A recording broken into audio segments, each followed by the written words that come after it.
प्यारे विद्यार्थियों, मैं डॉक्टर सुमन बड़ोला भारत का भूगोल प्रश्न पत्र पर भारत की अफवाह प्रणाली विषय से संबंधित पार्ट 4 पे आज हम गंगा नदी के अफवाह तंत्र को समझने का प्रयास करेंगे। इससे पूर्व में हमने भारत के अफवाह तंत्र की विशेषताओं को समझते हुए सिंधु नदी के अफवाह तंत्र को और भारत की विभिन्न अन्य अफवाह तंत्रों के बारे में जानने का प्रयास किया। सिंधु नदी का अफवाह तंत्र हिमालय एवं प्रायद्वीपीय उच्च भागों के द्वारा निकलने वाली नदियों से होता है। हम सभी जानते हैं कि सतलुज, गंगा और ब्रह्मपुत्र का जो मैदानी भाग है, जैसा कि हम इस मानचित्र में देख पा रहे हैं, हिमालय की नदियों के द्वारा निर्मित बिछाई गई कांप के दीर्घकालिक कांप का बिछाव होने से निर्मित हुआ है। उत्तरी पश्चिमी भाग में, जैसा कि पूर्व की कक्षाओं में हमने डिस्कस किया था, सिंधु नदी का मैदानी भूभाग बना है। वहीं पर मध्यवर्ती भाग में गंगा, यमुना एवं उसकी सहायक नदियों से निर्मित यह भूभाग हमें दिखाई दे रहा है। हम यह जानते हैं कि किसी भी क्षेत्र के अफवाह तंत्र के विकास में वहाँ के उच्चावचीय स्वरूप का महत्वपूर्ण योगदान है। इस मानचित्र में हम स्पष्टतः देख पा रहे हैं, उच्चावचीय स्वरूपों में उत्तर की ओर महान हिमालय पर्वत श्रृंखला, लघु हिमालय एवं शिवालिक पर्वत श्रृंखलाएं हमें स्पष्ट रूप से दिखाई देती हैं।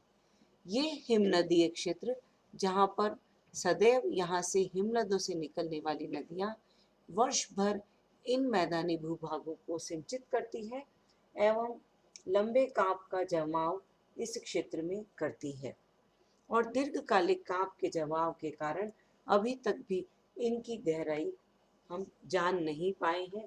कई पाताल तोड़ कुओं के द्वारा इस जमाव को अभी तक देखा गया, परंतु यह सब अभी स्पष्ट नहीं हो पाया है। यहाँ समझने की बात यह भी है कि इस मैदानी भूभाग में जो प्रवाह है, उस प्रवाह क्रम में ही दक्षिण के पठारी प्रदेश से भी कुछ नदियों का उत्तर की ओर प्रवाह हमें दिखाई दे रहा है, जैसा कि इस मानचित्र में हम और देख पा रहे हैं। यदि मैं इसे जूम करती हूँ तो आप देख पाएंगे कि किस प्रकार से इस मालवा के पठार, अरावली पर्वतमालाओं और छोटा नागपुर के पेट्रो से भी नदियों का प्रवाह क्रम इस गंगा के मैदानी भाग का निर्माण कर रहा है। चंबल, बेतवा, इसमें आप और भी हम देखेंगे, चंबल, सिंध, बेतवा, केन, सोन, ये सभी नदियां प्रायद्वीपीय उच्च भागों से निकल करके इस मध्यवर्ती मैदानी भाग का निर्माण कर रही है। गंगा नदी यह उत्तरी भारत की सबसे प्रमुख और हिंदुओं की धार्मिक नदी है। इस नदी का प्रारंभ, यह अफवाह तंत्र भारत का सबसे बड़ा महत्वपूर्ण प्रवाह तंत्र है। गंगा नदी का आरंभ भागीरथी एवं अलकनंदा के रूप में होता है।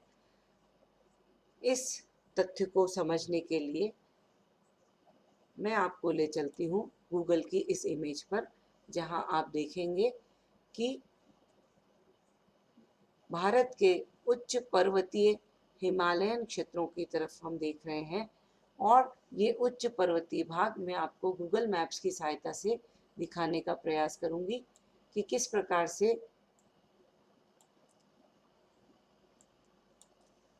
गंगोत्री, जहाँ पर मुख्य रूप से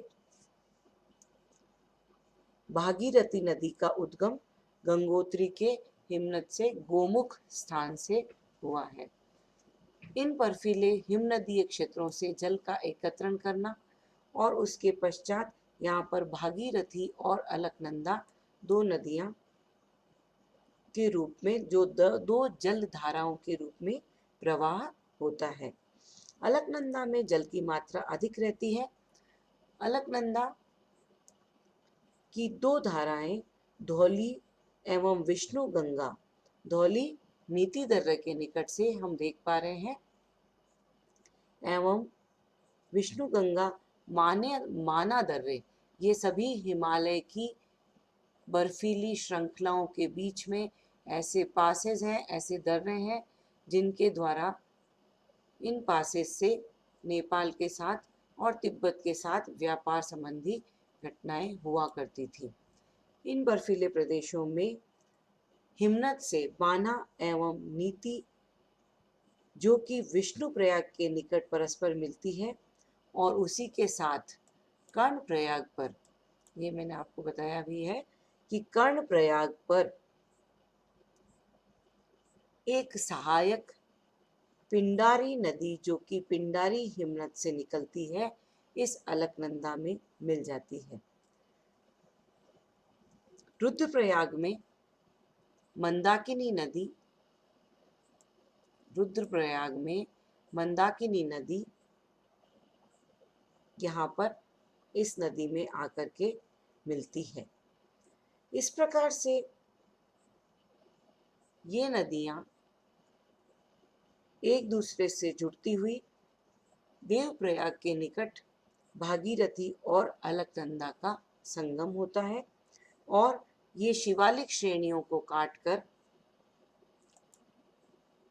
इन शिवालिक श्रेणियों को काट करके ऋषिकेश एवं हरिद्वार तक पहुंचती है। यद्यपि अलकनंदा बड़ी नदी है, परंतु भागीरथी को ही वास्तविक गंगा नदी के नाम से जाना जाता है। देवप्रयाग में वस्तुतः जब अलकनंदा और भागीरथी आपस में मिलती है, तब इस संयुक्त धारा को गंगा के नाम से जाना जाता है। हमने अभी गूगल की इमेज पे देखा और ये समझा कि गंगा मध्य हिमालय, लघु हिमालय को काटकर सकड़े गॉर्ज बनाती हुई ऋषिकेश और हरिद्वार के पास मैदानी भागों में प्रविष्ट होती है। यह नदी बांग्लादेश में पद्मा के नाम से जानी जाती है, और इसमें कई नदियां उत्तरी, इसके दाहिनी और बाईं ओर से मिलती है, और भागीरथी पर टिहरी बांध और गंगा पर यहीं पर फरक्का बांध भी बनाया गया है।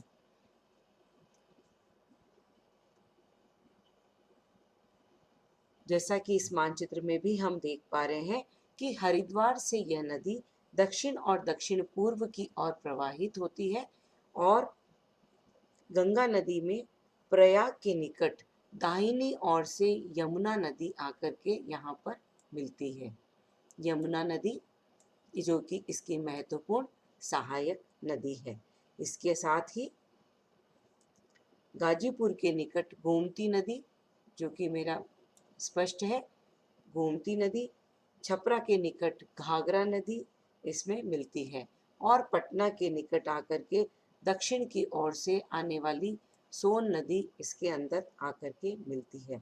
इससे पूर्व गंडक और कोसी नदियां भी गंगा में मिलती है, और आगे जाकर के यह गंगा नदी कई धारों में बंटकर मेघना नदी से मिलकर लगभग 97 किलोमीटर चौड़ा मुहाना बनाती है और बंगाल की खाड़ी में गिर जाती है। गंगा की महत्वपूर्ण सहायक नदी यमुना नदी बंदरपूंछ के पश्चिमी ढाल पर स्थित यमुनोत्री हिमनद से निकलती है। यहाँ पर मैंने यमुनोत्री को भी दिखाने का प्रयास किया है। यमुनोत्री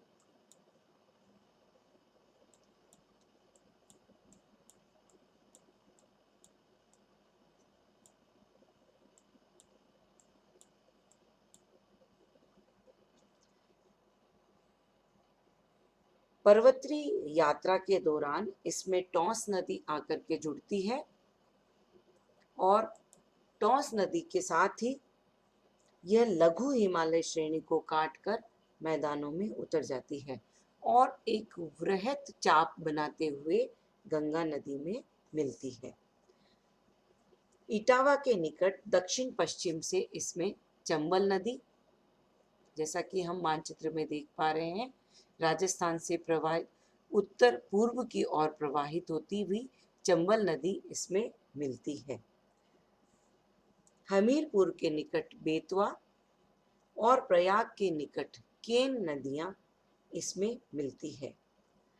भूवैज्ञानिकों के अनुसार यमुना नदी कभी दक्षिण पश्चिम की पौराणिक सरस्वती नदी की सहायक नदी के रूप में जानी जाती थी, जो कि पर्वत निर्माणकारी विवर्तनिकी हलचलों के कारण इसके प्रवाह क्रम में यह प्रवाह क्रम गंगा की ओर रूपांतरित हो गया, जिसे हम आज की यमुना नदी के रूप में जानते हैं।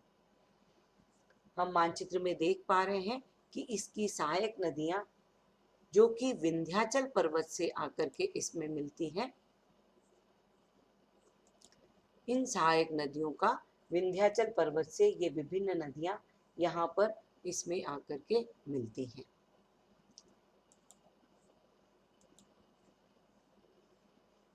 माना और नीति दर्रे को यदि हम तुलनात्मक दृष्टि से देखें तो हिमालय क्षेत्रों के माना और नीति दर्रे जो कि तिब्बत भाग से जुड़े हुए हैं, यहाँ से इन नदियों का, गंगा नदी का उद्गम स्पष्टतः हमें दिखाई देता है। मुख्य हिमालय के दक्षिणी भाग में महत्वपूर्ण रामगंगा नदी, जो कि एक छोटी नदी है और नैनीताल जिले से निकलती है, शिवालिक हिमालय में के प्रभाव से ये दक्षिण पश्चिम दिशा में प्रवाहित होती है और इसका जल ग्रीष्म ऋतु में अत्यधिक बढ़ता जाता है और कन्नौज के निकट यह गंगा नदी में मिल जाती है। गोमती नदी गंगा की महत्वपूर्ण सहायक नदी पीलीभीत जिले से निकलती है और इसकी लंबाई लगभग 940 किलोमीटर है। गाजीपुर के निकट यह गंगा नदी से मिल जाती है और लखनऊ और जौनपुर शहर इसी नदी के सहारे बसे हुए हैं। अन्य महत्वपूर्ण नदियों में घाघरा नदी को सरयू नदी के नाम से भी जाना जाता है और तिब्बत के पठार में मापचुंग हिमनद से यह निकलती है। नेपाल में इसे करनाली के नाम से जाना जाता है और छपरा के निकट आकर के यह नदी गंगा में मिल जाती है। शारदा, राप्ती, छोटी गंडक इसकी सहायक नदियां हैं और अयोध्या इसी नदी के किनारे पर बसा हुआ है। अन्य महत्वपूर्ण नदियों में शारदा नदी, जिसे काली नदी के नाम से भी जाना जाता है, और मिलान हिमनद जो कि कुमायूं के निकट है, वहां से ये निकलती है। जैसा कि मैंने पूर्व में भी बताया था कि ये सभी नदियां हिमालय पर्वत से निकलती हैं और सभी हिमनदों से प्राप्त जल के कारण ये वर्ष भर प्रवाहित होती है और पर्वतीय क्षेत्रों से नीचे उतरने के पश्चात लाए गए अपरदित मलबे को इस मैदानी भूभाग में जमा करती रहती है। बहराम घाट के निकट यह घाघरा नदी से मिल जाती है। इस नदी पर ही शारदा बांध का निर्माण किया गया है। गंडक नदी इसकी महत्वपूर्ण गंगा की सहायक नदी जो हिमालय के उत्तरी भूभाग से निकलती है और इसे नेपाल में सालिग्रामी या नारायणी नदी कहते हैं, क्योंकि यह बहुत बड़े बड़े गोल और चिकने पत्थरों को बहाकर साथ में लाती है, इसीलिए इसे यह महत्वपूर्ण नाम दिया है। नेपाल में बहने के पश्चात यह बिहार में चंपारण जिले में प्रवेश करती है। काली गंडक और त्रिशूल इसकी महत्वपूर्ण सहायक नदियां हैं और यह नदी अपने मार्ग में परिवर्तन कर अपार जन और धन की हानि करती है। गंगा नदी के प्रवाह क्रम में हम पूर्व में चलते हैं तब कोसी नदी का प्रारंभिक प्रवाह हम देखते हैं, जो कि गंगा की सबसे बड़ी सहायक नदी है। इसकी मुख्य धारा अरुण नदी के नाम से गोसाई थान के उत्तर में उत्पन्न होकर सापू नदी के दक्षिण पश्चिम में प्रवाहित होती है और एवरेस्ट पर्वत चोटी और कंचनजंगा के मध्य के सभी हिमनदों का जल प्राप्त कर यह जलधारा में प्राप्त हो विभिन्न जलधाराओं से एकत्रित होकर के तंग घाटी में प्रवाहित होने के पश्चात शिवालिक पहाड़ियों को पार कर एक विशाल जलोढ़ पंख बनाती हुई भारत के मैदानी भागों में उतरती है, जिसे कि बिहार का शोक भी कहा जाता है, क्योंकि यह नदी मार्ग परिवर्तित कर कुख्यात है, क्योंकि इसकी बाढ़ बहुत अधिक विनाशकारी होती है और इसे सौरो ऑफ बिहार के रूप में भी जाना जाता है। उत्तर से आकर के मिलने वाली इन नदियों के पश्चात, जैसा कि मैंने आपको बताया कि गंगा नदी के अंतर्गत पठारी भूभाग से निकलने वाली नदियां भी सम्मिलित होती हैं और ये पठारी नदियां भारत के रिलीफ फीचर्स को हम देखें तो विंध्यन पहाड़ियों से, अरावली पर्वतमाला से, कैमूर पर्वत, छोटा नागपुर के पठार से निकलने वाली ये सभी नदियां दक्षिण से उत्तर की ओर प्रवाहित होती हैं। चंबल नदी इसमें सबसे महत्वपूर्ण नदी है। पुनः इस मानचित्र पर हम आते हैं और हम देखने का प्रयास करते हैं। जो चंबल नदी मध्य प्रदेश में विंध्याचल पर्वत के जनाव पहाड़ियों से निकल करके 930 मीटर की ऊंचाई से मानपुर नामक स्थान से निकलती है। राजस्थान की यह एकमात्र सदाबहानी नदी है जो कि उत्तर प्रदेश में इटावा के पास आकर के यमुना नदी में मिल जाती है। यह नदी अपनी बीहड़ स्थलाकृति के कारण, जिसे बेडलैंड टोपोग्राफी कहा जाता है, कारण प्रसिद्ध है और पूर्व में यहाँ पर चंबल के डाकू इन्हीं बीहड़ों में रहते थे, जिसके लिए बहुत ही अधिक प्रयासों के द्वारा इन बीहड़ों से उनको मुक्त कराया गया। जिले में जिसमें गहरे गर्त और बीहड़ों का निर्माण हुआ है। बेतवा नदी मध्य प्रदेश में रायसेन जिले में कुमरा गांव के निकट विंध्याचल पर्वतमाला से निकलती है।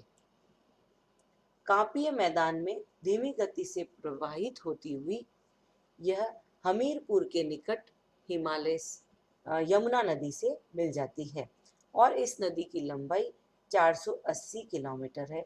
इसी नदी को संस्कृत में वेत्रवती नदी के नाम से जाना जाता है।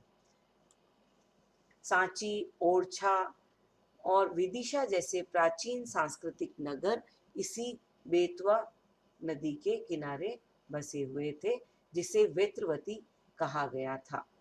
केन नदी भी दक्षिण से उत्तर की ओर प्रवाहित होने वाली महत्वपूर्ण नदी है, जो सतना जिले में कैमूर की पहाड़ियों से निकलती है और बुंदेलखंड क्षेत्र में प्रवाहित होती हुई यमुना नदी में मिल जाती है। इस नदी को बांदा नगर इसी नदी के किनारे पर स्थित है। अन्य प्रमुख नदी में सोन नदी, जो कि स्वर्ण नदी कहलाती है और मध्य प्रदेश के अमरकंटक की पहाड़ियों से निकलती है और विंध्याचल श्रेणी को पार करते हुए मार्ग में अनेक प्रपात बनाती है। यह नदी वर्षा काल में बहुत अधिक विकराल रूप धारण कर लेती है और रिहंद बांध भी इसी नदी पर बनाया गया है। दक्षिणी पठार से निकलने वाली महत्वपूर्ण नदियों में टोंस, केन, काली सिंध भी महत्वपूर्ण नदियां हैं और ये सभी नदियां दक्षिण पश्चिम में आकर मिलने वाली सुपर इम्पोज्ड जल प्रवाह क्रम को प्रस्तुत करती है। यहाँ पर मैं स्पष्ट कर दूं, सुपर इम्पोज्ड यानी अध्यारोपित जल प्रवाह, जिसके अंतर्गत ये अपने पूर्व में बने हुए धरातलीय स्वरूप के साथ में समायोजन नहीं करती हैं और उस चट्टानी संस्तरों पर सुपर इम्पोज्ड रूप में प्रवाहित होती हैं, परंतु फिर भी अपने पुराने मार्ग को बनाए हुए हैं। यहाँ इस मानचित्र में हम स्पष्ट रूप से देख रहे हैं कि गंगा और उसकी सहायक नदियों का प्रवाह, उसके साथ ही इस प्रवाह क्रम में इन अपवाह क्षेत्र को और इस लंबाई को हम इस टेबल के द्वारा भी समझ सकते हैं। दामोदर नदी भी दक्षिणी भारत की महत्वपूर्ण नदी है, परंतु हम इसे प्रायद्वीपीय पठार की नदियों में अध्ययन करेंगे। गंगा, जो कि 2510 किलोमीटर की लंबाई है और इसका एक विस्तृत, बहुत ही अधिक विस्तृत अपवाह क्षेत्र हम देख रहे हैं, 9,51,600 वर्ग किलोमीटर क्षेत्र में विकसित है। यह गंगा नदी का जो मैदानी भाग है, यह मैदानी भाग भारत का महत्वपूर्ण भौतिक विभाग है और जो कि हिमालय की उत्पत्ति के पश्चात निर्मित हुआ है। जैसा कि हम समझ पाए हैं कि हिमालय की उत्पत्ति के पश्चात दक्षिण के प्रायद्वीपीय पठार और हिमालय की नदियों के द्वारा निक्षेपित जलोढ़ के द्वारा यह मैदान बना है और यह मैदान की अंदर कांप की गहराई, कांप मिट्टी का जो जमाव है, 3000 मीटर तक की गहराई तक का भी पाया जाता है। इस मैदानी भूभाग में प्रवाहित होने वाली नदियां विभिन्न प्रकार के स्थलाकार, बांगड़, खादर प्रदेश, इसी प्रकार से नदी जल विसर्प और बाढ़ के मैदानों का निर्माण करती है। परंतु यह मैदानी भूभाग, जैसा कि हम सभी जानते हैं कि भारत का खाद्यान्न का भंडार के रूप में जाना जाता है और संपूर्ण भारत की अर्थव्यवस्था इसी मैदानी भूभाग पर निर्मित है। धन्यवाद।